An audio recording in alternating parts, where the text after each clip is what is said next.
Hello students, कैसे हैं। मुझे उम्मीद है आप लोग सब स्वस्थ होंगे सपरिवार, और जो सरकार द्वारा और डॉक्टर्स द्वारा रिकमेंड की गई सावधानियां हैं कोरोना वायरस से बचने के लिए, उनका अक्षर से पालन कर रहे होंगे। और ज़रूर आप इस तरह से पालन करेंगे तो हम सब सपरिवार स्वस्थ रहेंगे, और सपरिवार जब स्वस्थ रहेंगे तो हमारा देश भी स्वस्थ रहेगा और फिर कोई दिक्कत हमको नहीं आएगी। और इसी तरह से आप लोग इन सब सावधानियों का पालन करते रहें, और घर पे रहते रहते अपना काम में भी व्यवधान नहीं आना चाहिए। मीन्स स्टूडेंट्स के लिए काम क्या है, स्टडी, तो इसलिए स्टडी का भी लॉस नहीं होना चाहिए। तो उसी सीक्वेंस में हम अपने टॉपिक को कंटिन्यू करते हैं। तो लास्ट क्लास में बच्चों हमने पढ़ा था कि एंगल और उसके मेजरमेंट में क्या क्या सिस्टम्स हैं और रेडियन और डिग्रीज में क्या रिलेशनशिप्स हैं। नाउ अब हम अपने टॉपिक को कंटिन्यू करते हैं। तो देखिए, पिछली क्लास में आपने पढ़ा था कि ये जो ट्रिग्नोमेट्रिक रेशियोज हैं ये 0 से 90 डिग्री के स्टैंडर्ड एंगल्स के लिए डिफाइन किए गए थे, जैसे sin 30, cos 30, tan 30, tan 60, cos 45, sin 45, like that. So ये सब आपने पिछली क्लास में पढ़ा है।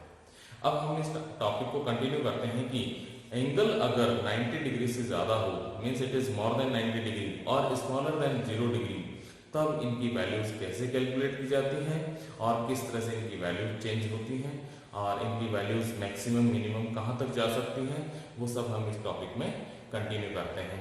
तो देखिए, अगला टॉपिक है अपना। पिछली क्लास तक आपको ये मालूम नहीं था कि फंक्शन क्या होते हैं, इसलिए वहाँ पर ट्रिग्नोमेट्रिक फंक्शंस को आपको ट्रिग्नोमेट्रिकल रेशियोज की फॉर्म में बताया गया था। लेकिन basically trigonometrical ratios trigonometrical functions ही होते हैं। इसलिए हम यहाँ पर डिस्कस करेंगे कि ट्रिग्नोमेट्रिकल फंक्शंस की वैल्यूज कैसे निकालते हैं अगर उनका एंगल 0 से 90 डिग्री के इंटरवल के बाहर हो, मीन्स 90 डिग्री से ज़्यादा हो या फिर 0 डिग्री से कम हो। तो देखिए, इस पर सबसे पहले हम फाइंड करेंगे range of sine theta and cos theta. Range of sine theta and cos theta. तो देखिए, आप जानते हैं कि एक आइडेंटिटी होती है साइन थीटा और कॉस थीटा में, cos square theta plus sine square theta equal to 1। और इस आइडेंटिटी के बेसिस पर आप ये कह सकते हैं कि cos square theta equal to 1 minus sine square theta. और आप ये भी जानते हैं कि when square of any quantity is there, it never be negative, means it is positive always. It implies 1 minus sin square theta is always greater than or equal to 0. It can be written as sin square theta is lesser than 1. Now take square root of both sides, then you see mod sin theta is less than 1. अब आपने mod का concept पढ़ा था inequalities में भी, और mod में भी बताया था कि इस साइन थीटा की मॉड साइन थीटा की वैल्यू 1 है, मींस इसकी distance from origin is 1. It indicates that sine theta will lie between -1 and 1. Similarly we can consider sin square theta equal to 1 minus cos square theta, और वही condition आप लगाएंगे तो आप देखते हैं कि sin square theta is greater than 0. It implies cos square theta is lesser than 1. So cos theta is also lying in the interval -1 to 1. It means range of sin theta and cos theta is from -1 to 1. कहने का मतलब ये हुआ for all theta belongs to R, sin theta lies between -1 and 1 and cos theta also lies between -1 and 1.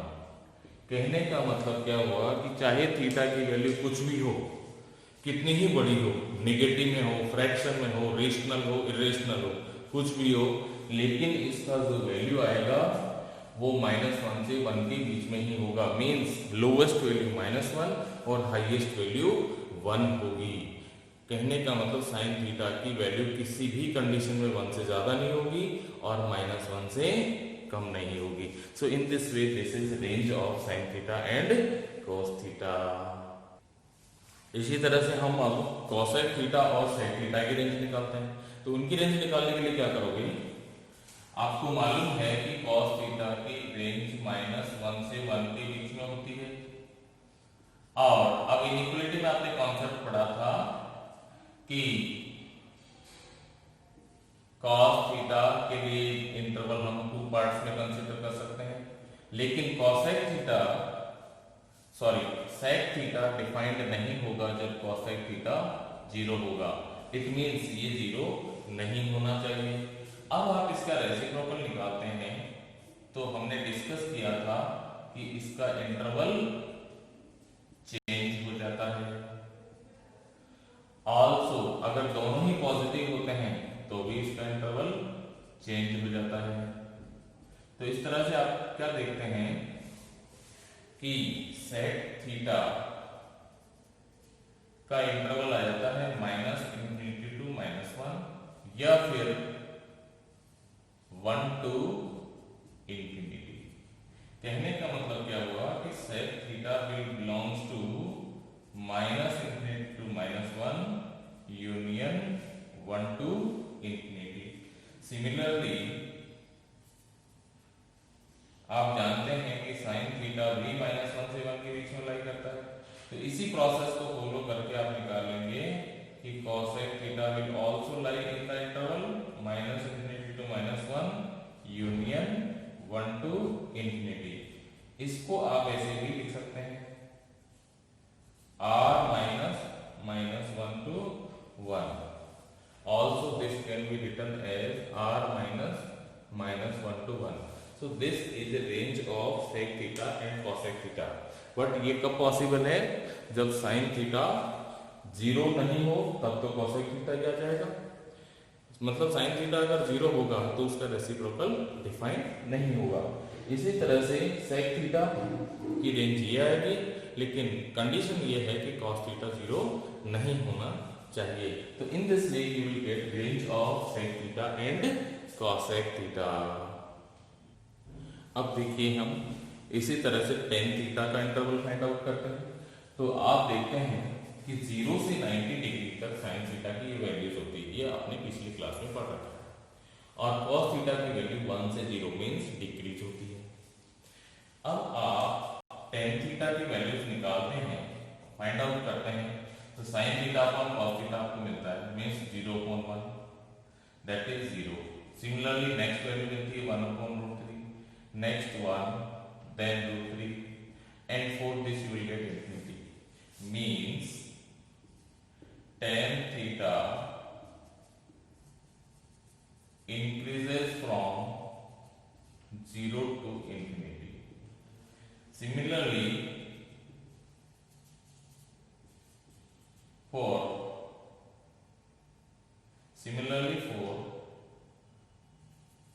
negative result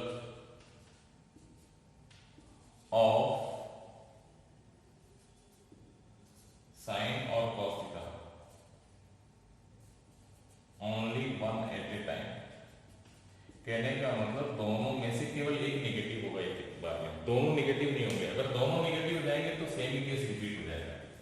तो इन दोनों में से एक नेगेटिव होगा. जब साइन और कॉस में से एक नेगेटिव होगा तो tan theta will decrease from 0 to -∞. In this way, tan theta will take values from 0 to infinity or -∞ to 0. So that's why you can say tan theta 0 equal भी है यहाँ पे, क्योंकि 0 कब आ रहा है 0 पे. So in this way tan theta belongs to R. कहने का मतलब tan theta की रेंज R होगी. And similarly cot theta will take all the values of real number system. So in this way, these are range of trigonometric functions. Next point आता है values of trigonometric functions according to quadrants. Means आपको मालूम है कि हमारे पास में 4 quadrant होते हैं on a plane. This is called first quadrant, this is second quadrant, third quadrant and fourth quadrant. In first quadrant angle varies from 0 to 90 degree or pi by 2 radian. In second quadrant, angle varies from 90 to 180 degree or pi by 2 to pi radian. At this point, angle will be 270 degree. So in third quadrant, angle will be between 180 to 270 degree or pi to 3 pi by 2 radian. And in fourth quadrant, angle will vary from 270 to 360 degree or 3 pi by 2 to 2 pi radian. तो इस तरह से करके आपके पास में 4 quadrant होते हैं। Each quadrant makes an angle or made by angle 90 degree. So in previous class you studied about trigonometrical functions taken values from 0 to 90 degree. Now we will discuss about the values of trigonometric functions in second, third and fourth quadrant. So we will consider these one by one. देखिए हमारे पास एक circle है जिसकी radius 1 है और इसमें यहां पर कोई पॉइंट है P जिसके कोऑर्डिनेट्स हैं x, y. Now join this O to P. This is 1 unit. Now drop this perpendicular on x axis. Suppose this point is M. Then you know this distance is x and this distance is y. Suppose this angle is theta. Then you know in triangle OMP you see sin theta. Sin theta is perpendicular upon hypotenuse, means y upon 1. That is y. And cos theta is base upon hypotenuse. So simply you can say x upon 1. That is x. So coordinates of point P are given by x, y or simply cos theta, sin theta. And you know cos square theta plus sin square theta is 1. So यहाँ पर x square plus y square equal to 1 हो जाएगा. This is which is equation of circle with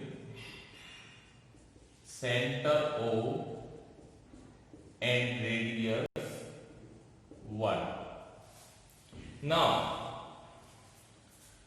if we consider this point, suppose this is Q. Draw perpendicular on x-axis. This angle is again theta. This point is suppose N. Now this height is y, but according to quadrant system this is minus x. So coordinates of this point will be minus x, y. Now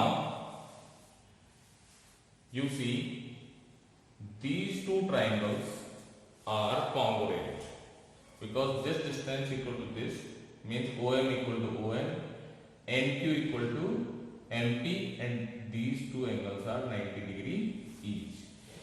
Then you can say that this complete angle is here. Let alpha. So coordinates of point Q, आपको मालूम है ये x square plus y square equal to 1, ये point भी satisfy कर रहा है और ये पॉइंट भी सेटिस्फाई कर रहा है। इसका मतलब ये हुआ कि ये x और y किसी भी क्वाड्रेंट में हो सकते हैं और हर केस में ये इस सर्कल की इक्वेशन को सेटिस्फाई करेंगे। तो सिमिलरली जो इन पॉइंट्स के कोऑर्डिनेट आएंगे वो ट्रिग्नोमेट्रिक फॉर्म में भी बताए जा सकेंगे और वो एंगल हमेशा इस इनिशियल लाइन से ही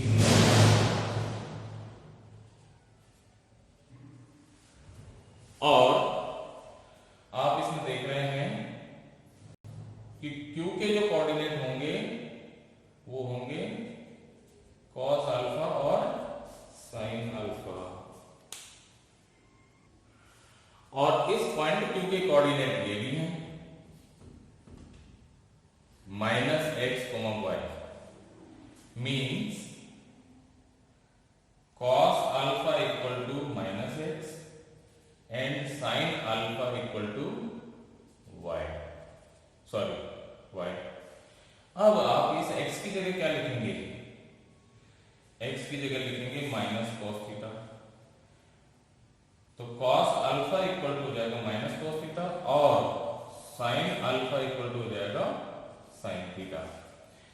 अब हम इस अल्फा की वैल्यू डालते हैं, तो अल्फा की वैल्यू कितनी हुई? इस अल्फा को हम क्या लिख सकते हैं? अल्फा को हम लिख सकते हैं पाई माइनस थीटा। देखो ये पूरा पाई है यहां से यहां तक, और इसमें से थीटा हटाते हैं तो ये हो जाएगा पाई माइनस थीटा। तो आप यहां लिख सकते हैं कि cos pi minus theta is minus cos theta और sin pi minus theta is sin theta.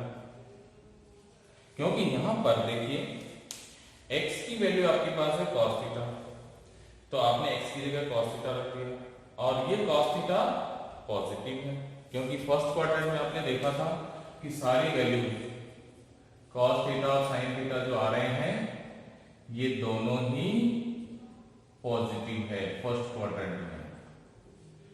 तो ये पॉजिटिव है बट ये माइनस साइन होने की वजह से cos पाई माइनस थीटा यहां पर कैसा हो गया? नेगेटिव। इसी तरह से यहां पर ये sin थीटा पॉजिटिव है और sin पाई माइनस थीटा इसके इक्वल है, it means sin pi minus theta is positive. इन दोनों से जब हम tan पाई माइनस थीटा निकालते हैं तो आपको मिलता है -tan थीटा। दोनों को डिवाइड कर दें और आपको मालूम है इस फर्स्ट क्वाड्रेंट में tan थीटा भी पॉजिटिव है, it means tan pi minus theta will be negative in second quadrant. तो सेकंड क्वाड्रेंट में आपने देखा कि यहां पर cos positive sorry negative, sine positive, tan negative, तो यहां पर sec भी नेगेटिव आ जाएगा, यहां पर cosec भी पॉजिटिव आ जाएगा और यहां पर cot भी नेगेटिव आ जाएगा। So in this way second quadrant में हम साइन डिसाइड कर लेते हैं और कर सकते हैं, मींस कर लिया है। तो सेकेंड क्वाड्रेंट में साइन कैसे डिसाइड हुआ ये हमने कॉन्सेप्ट यहाँ पर डिस्कस किया है डिटेल में, और I think you understood. And if you have any confusion then repeat this video twice और thrice so that you can understand its concept very nicely, and in this you have to involve concept of coordinate geometry।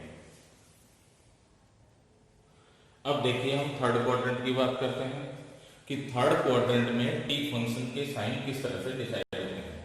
तो देखिए इनके sign decide करने के लिए वही इस point का कोऑर्डिनेट हो गया x, y, ये डिस्टेंस x है, ये y है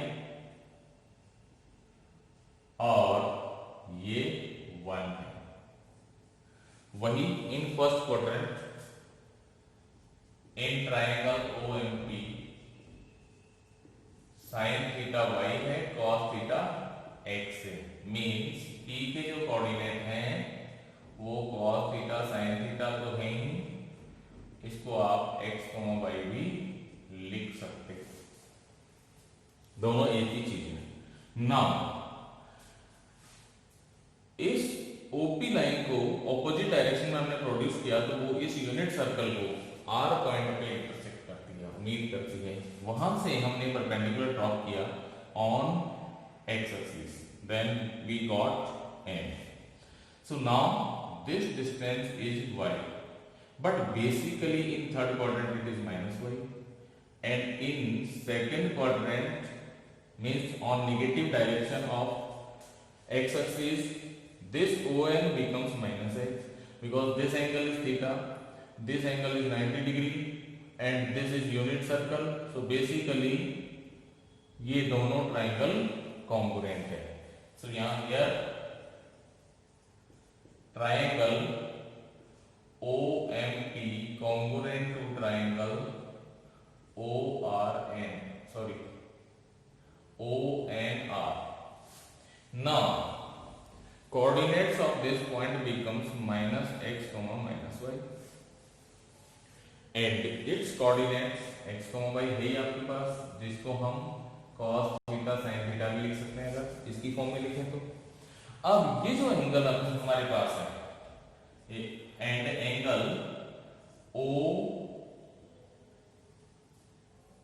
दिस कंप्लीट एंगल, इस कंप्लीट एंगल का हम नाम दे देते हैं ये वाला,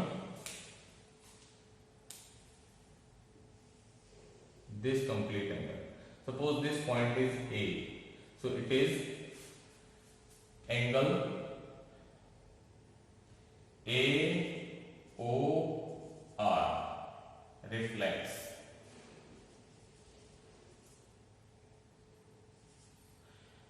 इक्वल टू बीटा, मतलब ये कंप्लीट एंगल बीटा है। तो यहां के कोऑर्डिनेट क्या हो जाएंगे, यहां के कोऑर्डिनेट हो जाएंगे cos बीटा sin बीटा, और ये दोनों कोऑर्डिनेट एक ही पॉइंट के हैं, therefore -x equal to cos beta and -y equal to sin beta. -x को रिप्लेस कर रहे हैं cos थीटा से, और बीटा को आप क्या लिख सकते हैं, बीटा पाई से इतना बढ़ जाता है,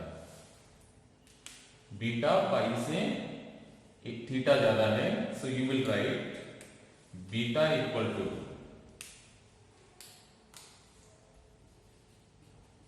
पाई प्लस थीटा। सो यहां पर इसको आप लिख सकते हैं pi plus theta. Similarly sine theta लिखेंगे y की जगह, और बीटा फिर क्या आ जाएगा, वही पाई प्लस थीटा। पाई प्लस थीटा का मतलब हो गया, थीटा तो आपको मालूम है एक्यूट है, theta lies between 0 to 90 degree, can be 0, can be 90, then this pi plus theta goes to third quadrant and this is positive, therefore sin pi plus theta is negative. As you know, sin theta is positive. Similarly, cos pi plus theta is negative. As you know, cos theta is positive. Again, tan pi plus theta is positive. On dividing these two, so tan is positive. So in third quadrant, sin और इसका reciprocal cos है, both negative, cos and it's reciprocal, क्योंकि reciprocal में भी sign तो same ही रहता है, and tan cot both are positive. So in this way you can decide angle of these p functions in third quadrant, and according to situation you can judge. Now consider some examples on the basis of these concepts. Evaluate the following. देखिए आपके पास में first question है cos 120 degree, second है tan 150 degree, third है cot 4π/3, fourth है sec 5π/6, fifth है cosec 7π/6 और sin 225 degree. अब हम इन सब की वैल्यू कैलकुलेट करते हैं। तो देखिए कैसे होगा। फर्स्ट क्वेश्चन देखिए, फर्स्ट में है आपके पास cos 120 डिग्री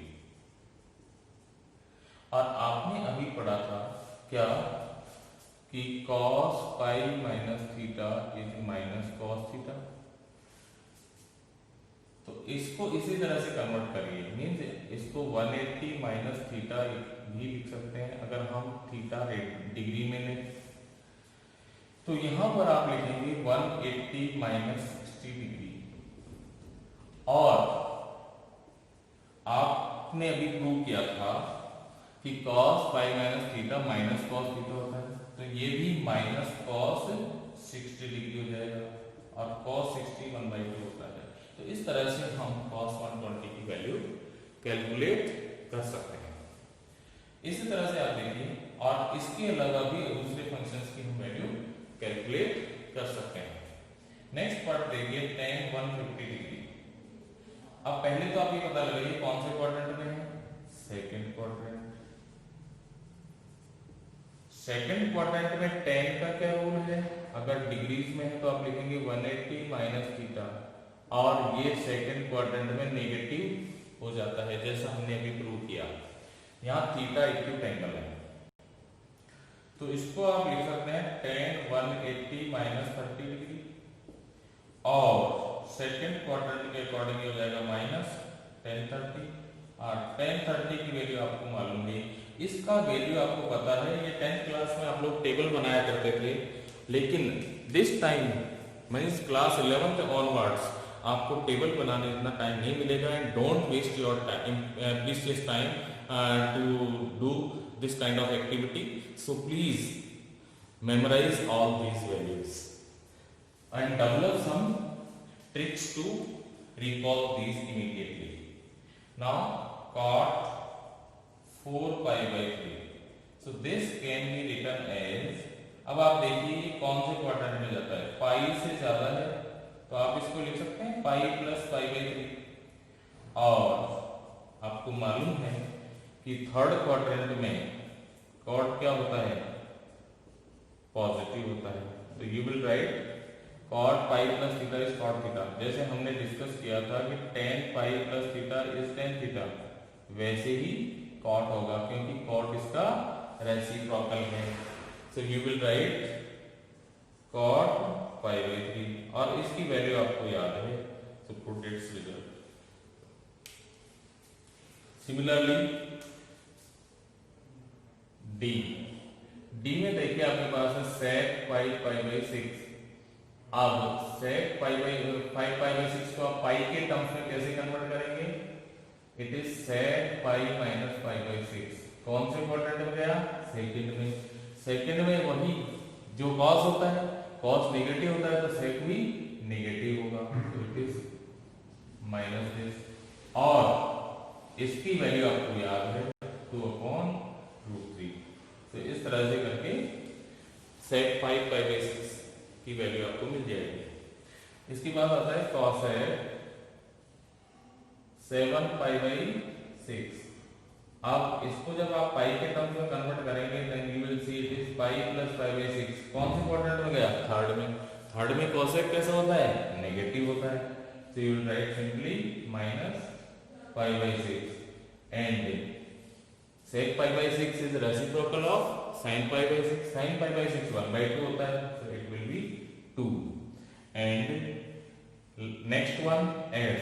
f को कैसे करोगे, देखो f is here, so it is sin 225. 180 के टर्म्स में इसको कन्वर्ट करेंगे तो आप देखते हैं it becomes sin 180 plus 45.